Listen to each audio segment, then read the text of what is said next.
I'm Eric. I'm a splash printing company. I started printing shirts. We got our first press in 2011, a manual. We went to an automatic, and we added another automatic. So been on and off printing since then. And my name's Cody. I work for Eric here at Splash. I've been here a little over 2 years now. But before that, I was down in Nashville printing shirts for like some large touring country acts down there. Kind of fell in love with the process and everything, and been doing it ever since now. So today we're just going to talk about like our favorite type of prints. So what is your, like, if you're going to print something, like what is something that you like to print? I think it really depends on the application of it. We were kind of talking a little bit before this about it, and what I think gets overlooked a lot of the time are prints with a lot of negative space on them. Things like distress patterns, halftones, and even just negative space in the design can do a lot of work to make it feel nice to the touch on a hand. I know that a lot of the time we're chasing super, super bright whites, and that's super important. But when you're talking about a shirt for like a race, like a 5K, you don't want what we call like a bulletproof print on your shirt while you're running in the hot sun. You want it to sort of feel like it's just part of the fabric. Can you explain quick what negative space is? Yeah, so that goes into the design of the image in the first place. So where you would have like a big block of design. A lot of the times when people are doing stuff, their thought is to make a big circle and put everything in that circle and just fill it all in with color, when what you can do is you can let that shirt color pop through and you sort of get an extra bit of tone. You lighten up the shirt. It makes it feel better. And a lot of the time, it's just a better design choice in the first place anyway. Yeah, I would say I'm with you. Everyone talks about like the hand, like what it feels to the hand. So when someone says it has a soft hand, like in our world, they're always referring to, well, this has a soft hand. This ink has a soft hand. And that's just how it feels. So I'm with you in agreement on, we want things that feel good so people want to wear them. My favorite shirts that I have either printed or we've designed are ones that incorporate the things that you're talking about, but also flow really well together. I mean, that's kind of a given, but I have a great appreciation for when it doesn't look like something has just been clip arted, or just like things that are just placed in different spots on the shirt.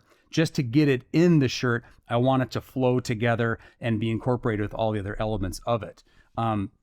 With that said, we've talked about like your favorite way of like when we get customer art, like what you think, like what is your idea of how customers should like come up with their idea or their artwork? You like, you know, you're a pretty hands-on person, so you're into the I want to design it, and then as a customer. Yeah.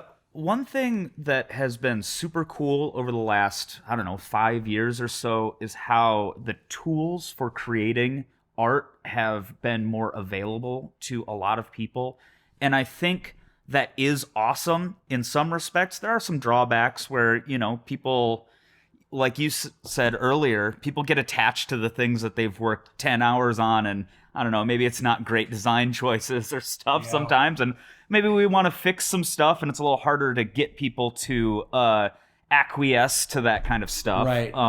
Because we were talking about, we have customers that will come in that I've jokingly said, I can tell they've spent 4 hours in Microsoft Paint putting this thing together, or PowerPoint or Microsoft Word. Oh yeah, the infamous send me your design file and they send you a Microsoft Word document. or a PowerPoint. Yeah. PowerPoint is not for designing shirts; it's for putting together a speech that you're going to give to a group. So we'll get that PowerPoint, and where it's just clip art. They have text. Where I know that there's a frustration where they have it in their mind what they want it to look like, but actually integrating it and actually coming to a final verdict or version that they like, it takes them a long time. Where like you are a hands-on guy, where getting into Canva or messing around with CorelDRAW or Illustrator or Photoshop, you'll come up with it. But we deal with so many customers that don't have that knowledge base. True. One thing that I would suggest to anybody who's looking to design their own shirts is there is a web-based application called Photopia that is literally just an older version of Photoshop. It's like a clone of, I think it's CS6, and it's just a web-based application, and it's super powerful. I use it all the time for my band's like designs for posters and stuff. It's incredibly powerful. Not as powerful as, say, Creative Cloud current version of Photoshop, but you can do a lot of stuff on there that I think Canva fills a role. If you come in and say, I want it to look vaguely like this thing that I made in Canva, I think that's what we like, because we like to be a little hands-on with our stuff and get the opportunity to nudge stuff into place for like best practices in design and stuff like that, and get it in the format that works best for us printing wise.